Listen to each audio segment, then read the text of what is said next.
studios in New York City. This is Charlie Rose.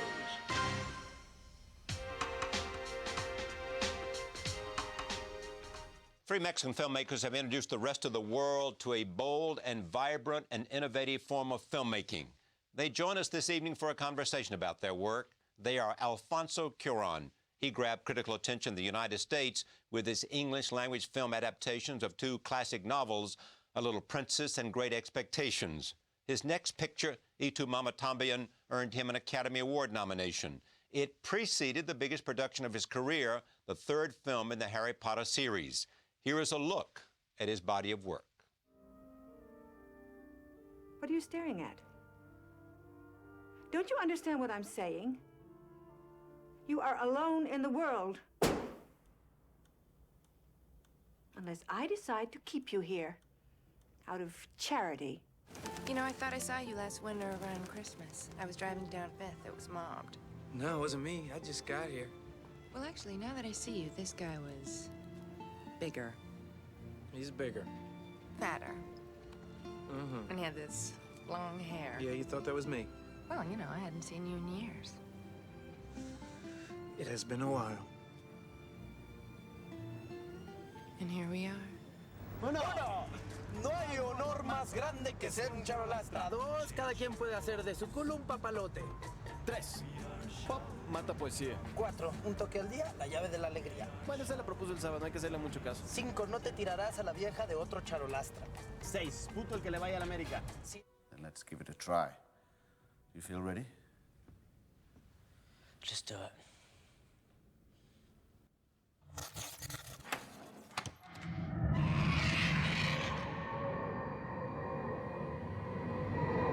Expecto Patronum! Expecto Patronum! Guillermo del Toro combines fantasy and history with great precision, from his debut feature Cronos to the adaptation of the comic book Hellboy. Here is a look at his work. Mira qué curioso. ¿Qué te parece que sea? ¿Un juguete? Santi, habla conmigo. No quiero que nadie se muera.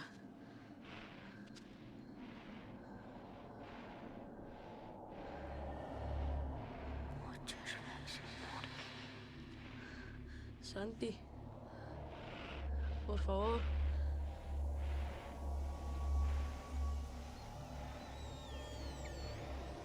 You and I, we have the same enemy. We want the same thing.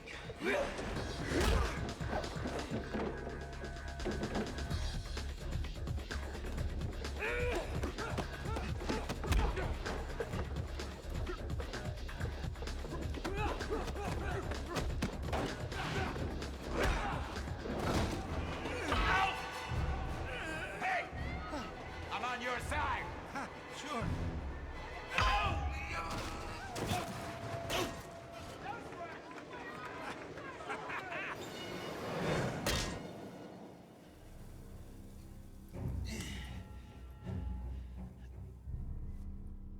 Alejandro González Iñárritu grabbed accolades and an Academy Award nomination for his feature debut, Amores Perros. His follow-up, 21 Grams, starring Sean Penn, earned 2 Oscar nominations. Here is a look at his work.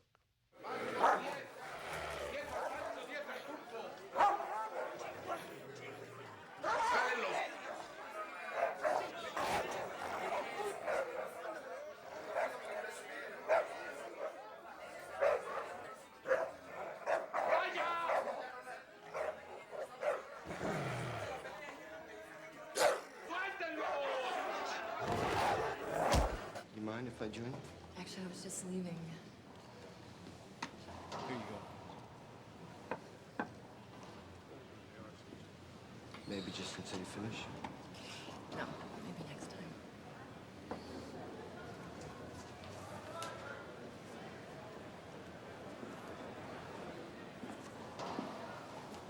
Did you know that eating alone can cause kidney damage? And that's bad. Each of these directors has a new film in theaters this season. Here is a look at Babel, Pan's Labyrinth, and Children of Men. You know,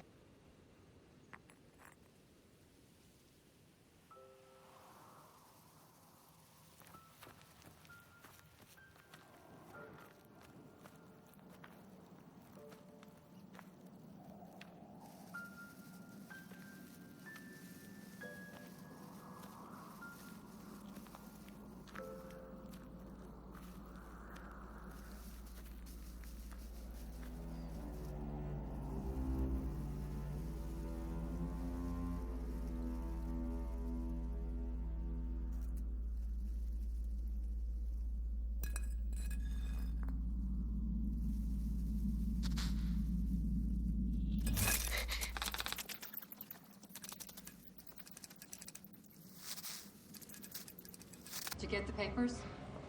Lovely to see you, too. Thank you. I really appreciate this.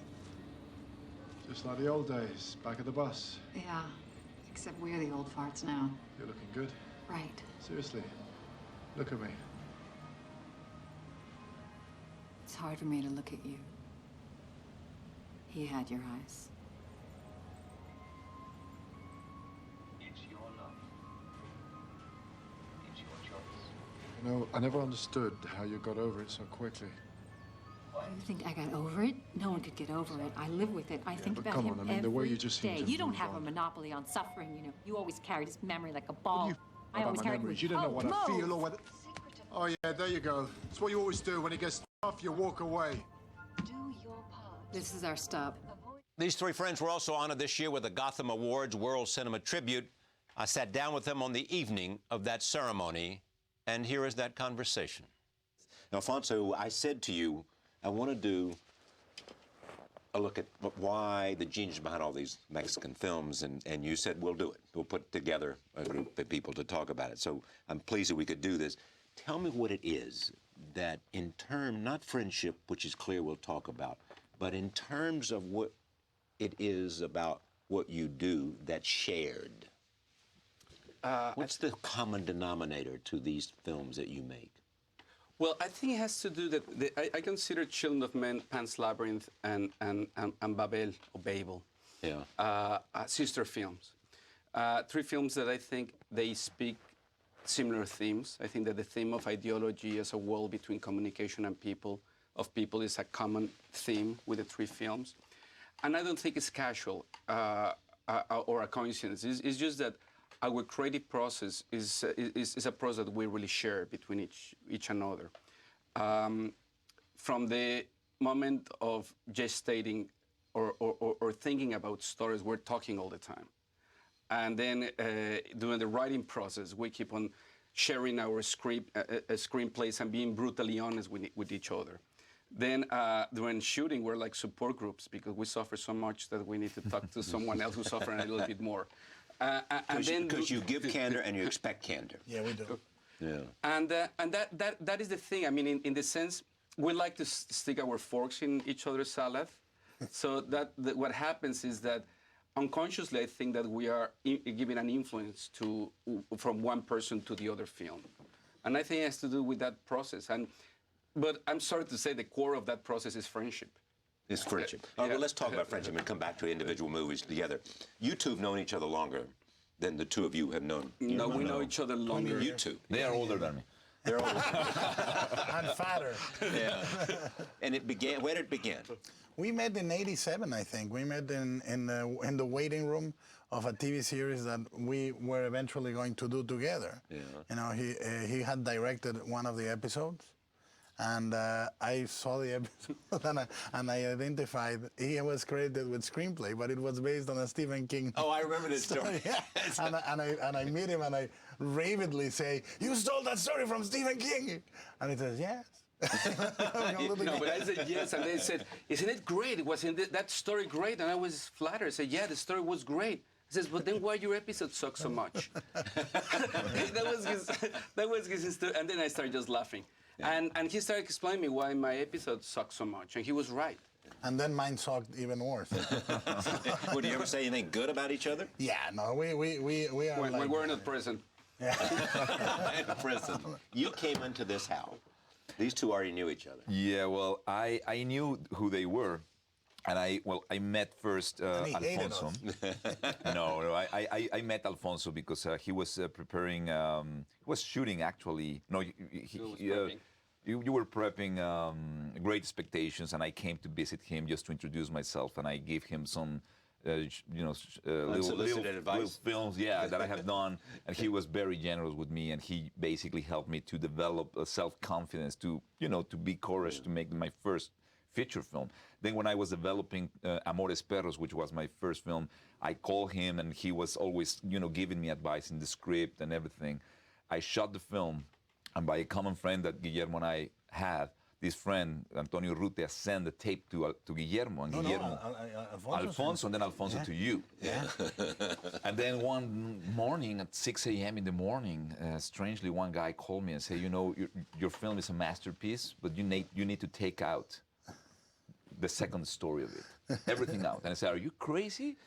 So I admire you, but so during the next 10 days, I don't know why, so early, he called me, just like going on about what to take out. I say, if you are so brave, you should come here. And I have been in my house editing by myself 7 months, and I was getting crazy. And the film was 2 hours, 45 minutes, and I need to take down.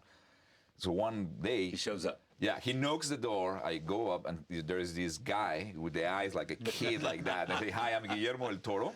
So he went directly to the refrigerator. He ate like tons of food. My wife was like completely panicked.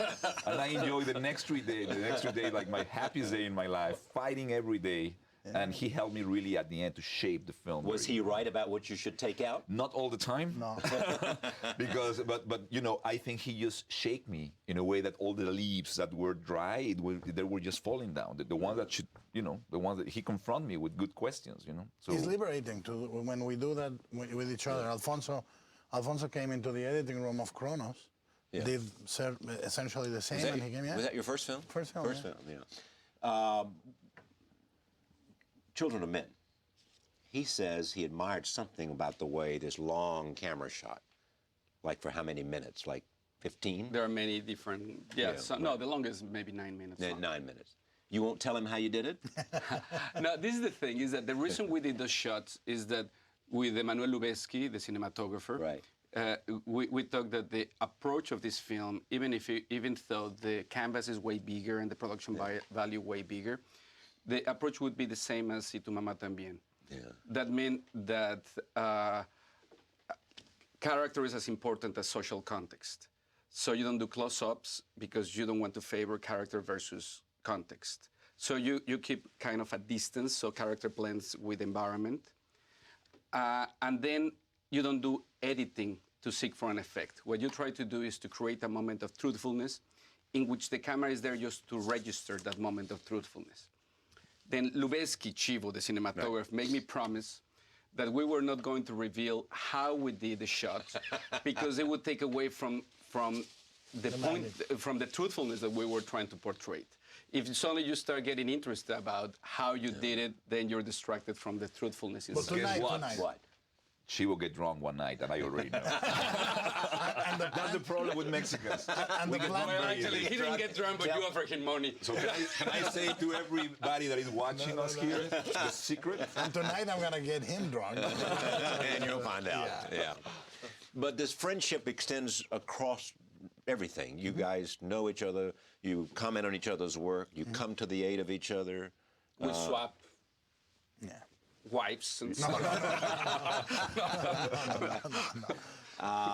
Down good times and bad times? Yeah, we've had both. We've had both. And one thing that we share that is curious and sort of ethereal is we all live in sort of exile in a strange way. I left my country in '97 because my father was kidnapped. In '98, my father was kidnapped, and Alejandro ended up living in Los Angeles area, and he went to move to Italy and London and everything. And we sort of share that too, that we are not currently living. We all keep homes in Mexico, but we're not currently living there. Well, you're in Italy now, aren't you? I'm between Italy and London. Yeah, and you're in Los Angeles. Right. But I think what Guillermo is saying is true. I think we share that anxiety that creates to be out of your country, but at the same time, that perspective that you get from being away and see yourself, your country, and understand yourself by others. And And I think one thing that I have been realizing about our films is that the three of the films, we are middle-class families or guys that went out, and the themes that are explored in our films. Basically, what is very amazing is that we are fathers, we have kids, and the three films basically are driven by kids and the fear of that children fragile... Is crucial to each of the films you make. Or absence of. Or absence of children. It is said about all of you that you deal more with themes than you do with either character or story. Themes. Yes? I think so. I think when we were talking, it's sometimes story are just justification to hang themes that you want to explore. And cinema has that ability to, through images, you can explore different emotions without going into very specific things. You know? I think that's a very good point. Valuing emotion. I think a character, the way that people normally talk about character in dramaturgy, it's almost an inherited form from the theater. And film has a way to not only create eye candy, but create what I call eye protein. Yeah, eye protein. Which is actually nutritious and defines, you know, you can define a character with that. Let me see your notebook. Oh, yes. Right. Yeah, this is, current one. You keep a notebook all the time. All the time. And you write ideas. Yeah, and you do great. You do. What it says there. What it says there. It says if you find this notebook, you may receive up to $800. Didn't you give $900 once to get it back from a taxi? If you notice, I added one number. It's 1,800. It says now 1,800. And you lost it, and you did. Look at this. This is quite a. There's also a lot of drawing. Yeah, pen or acrylics. What is this? That is an elemental tree creature for Hellboy 2. It is like that, you know. I'm halfway through it. Yeah, and is this from today, you think? No. The top note, it is from today. Yeah. Oh, it is to today. Yeah, it is. The prince has a long sword. Can I read this, or do you? Yeah, sure. Okay. You got, A thing like that, if nature didn't put it there, then it had a purpose. Somebody did. Somebody wanted it there. There are things in the woods that are older, odder maybe, and meaner than us. They have been here before. This is what all of your work comes from. Yes, all of it. Yeah. It's recorded somewhat or another there, or sometimes personal little anecdotes, or I hear these guys or somebody say a phrase and I write it down. Yeah. I remember back in the days of the Jerry Springer things and all those. I used to listen to incredible things. How are you different? All of it. I think style, certainly. Yeah. You deal a lot in fantasy. Yeah, but it's funny because when we were literally growing up as young men, I always was saying Alfonso is great with horror and fantasy, and he came to be with Love in the Time of Hysteria, which was a slapstick comedy or a crazy comedy. Then he did Little Princess, which was beautiful, magical, and he's so diverse. But I'm always waiting for the time he does another horror thing, because he's great with it. But how are you different? I think that I love the movies to be almost like parables, but in a fairy tale way.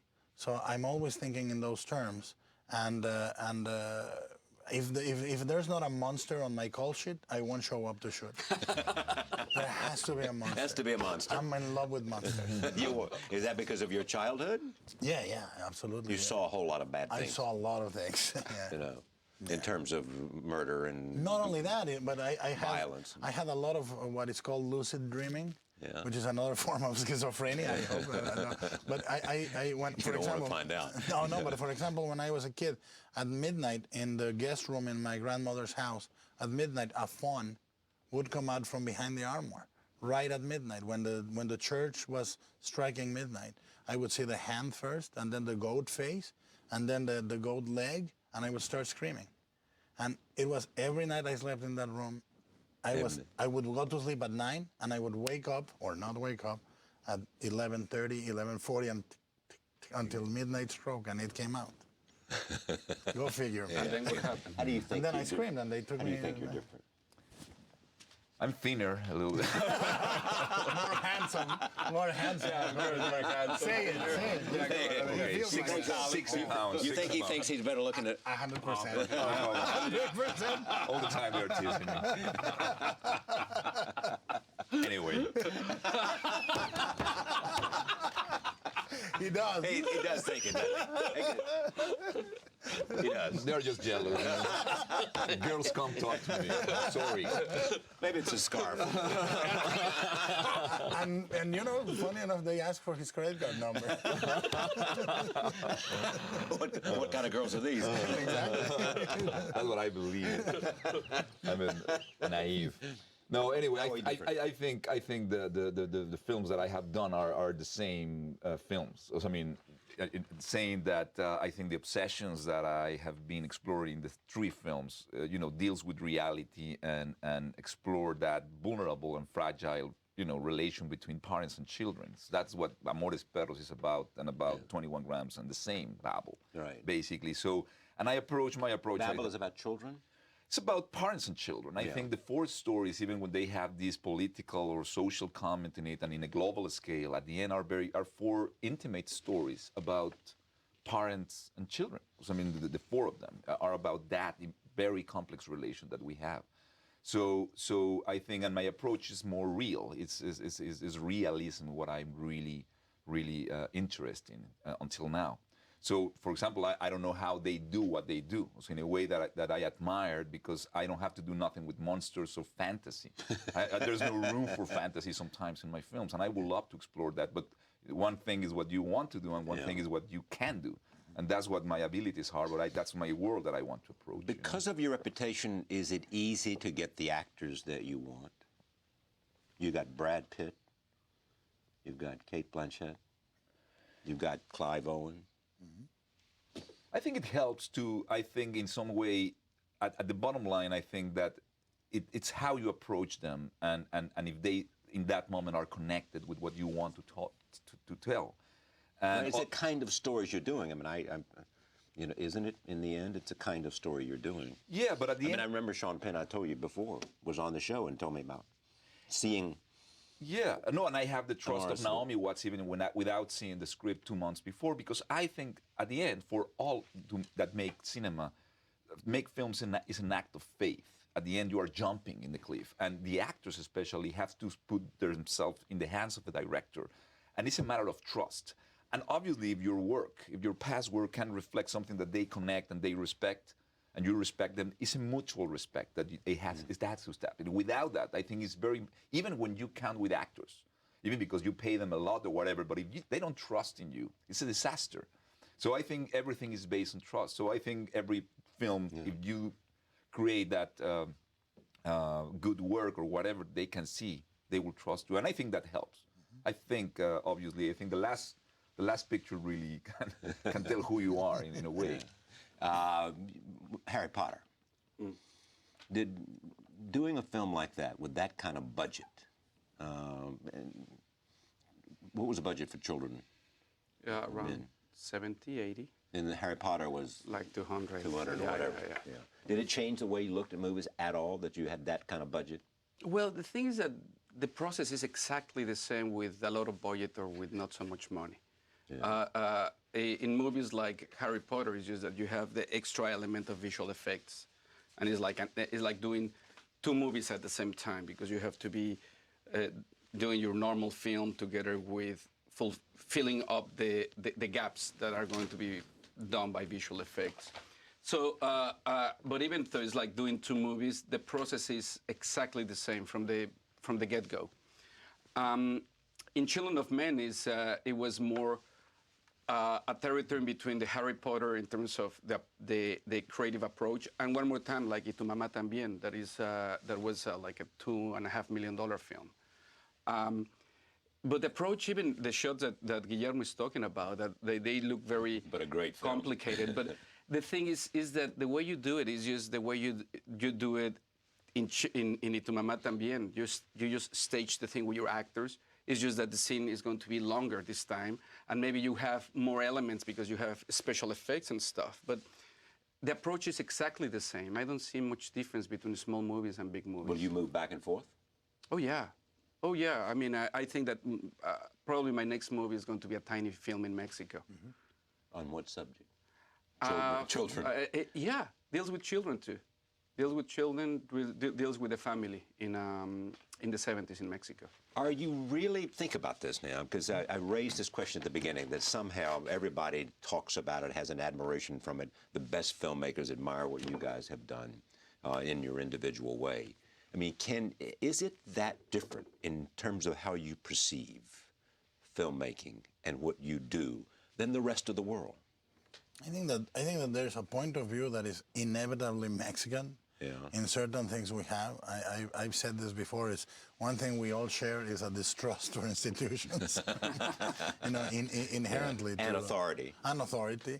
And I think that is, and the willing to, and this comes all the way back to the days we were doing the TV series. Yeah. Together, we would talk to each other and he would say, I'm gonna do my episode all in green. Or I'm gonna do my episode all with a dolly. Yeah. To learn to use the dolly. Yeah. And I used to say, I'll do it all in the solves. And they were like willing to have fun with what we do, but and the willing to take form and make it part of the storytelling in a very in almost like writing with colors and textures and camera and film. You know, it's a strange vocation. I don't know. But in that sense, I think that what made the difference in our process was Alejandro. Yeah, when he came with Amores Perros, because Guillermo and I were in a process of trying to sort form out, and suddenly Alejandro came with themes. Yeah, and as he said, Guillermo says, and then we learned that by the mere will, you can change, you can use your form to enhance the theme. Yeah, it's an act of willingness. And Amores Perros will be seen as a turning point. Yeah, I would think so. Yeah, I would say so. Yes. I mean, for us, it is. I mean, it's his first film. Did you know that? Did you have any sense of that at the time? No, I think if you plan yourself and you try to achieve, you just want to make a good movie. You're not saying what impact I want to survive. The industry. I just want to make a good scene to work every day. You know, you know, it was my first film, but I think you will fail if you have that pretentious to make art or to make, you know what I mean. You just want to make the best that you can to make an entertainment movie. Borges would say you cannot calculate a masterpiece. Is it Benel? Yeah. No, Jorge Luis. Yes. Said you cannot calculate a masterpiece. No, nobody. No. I think, and if you do that, you will never do it. I think. I'm struck with the fact that, and this is so obvious, but with great painters, filmmakers, right? It's hard work, and they just set out to do it block by block by block, trying to tell a good story, whether it's the theme or whether it's a character study or whether it is just a great story that they want to engage the audience. Whether it's a painter, it is just hard work putting it together, inch by inch, piece by piece. Don't you agree? Yeah, that's what you just said. No, and it's, you know, in the case, the way I have been working the structure, narrative structure of my film, so I was in Babel, I was completely panicked because this film took me 1 year to shoot, basically, and I was shooting some things in Morocco, and then that I know that it will be together with something that I would shoot almost 1 year later in Japan. Yeah. And when I was shooting in Japan, I forgot what I shot there. So it was like puntillism, that I was creating little mosaics, and I was trying to get something that make a whole film. And that, for me, that the key that Babel works, if it works, is because there's a theme that joined. There's no physicality links, but it's in a spiritual, thematically, emotionally. Yeah. But it's about that. It's to be putting things. Yeah. And then when I saw the first time that thing, you know, then you find the things that you want to say, but you have to be working in the micro, and then to reveal at the end in the micro, in the macro spectrum, what is there. You know, maybe you find it very. Now, just take Babel. Am I saying that correct? Yeah, Babel is in Spanish. Babel. The use of color. Did that come from you or your cinematographer? Well, I have to say that Rodrigo Prieto and Brigitte Brock, which are my DP forever and my brother, and I have been working with him before I became a feature film, and Brigitte Brock, I think both of them, and they design, and obviously we have meetings, and they really, you know, Brigitte Brock, which is a production designer, always came with this idea in color palette that she said, okay, I propose that Morocco should be more in the orange kind of thing, like in the desert. Mexico should be red, very bright, and the other one should be purple. So she was playing all the, And what about Japan? Yeah, like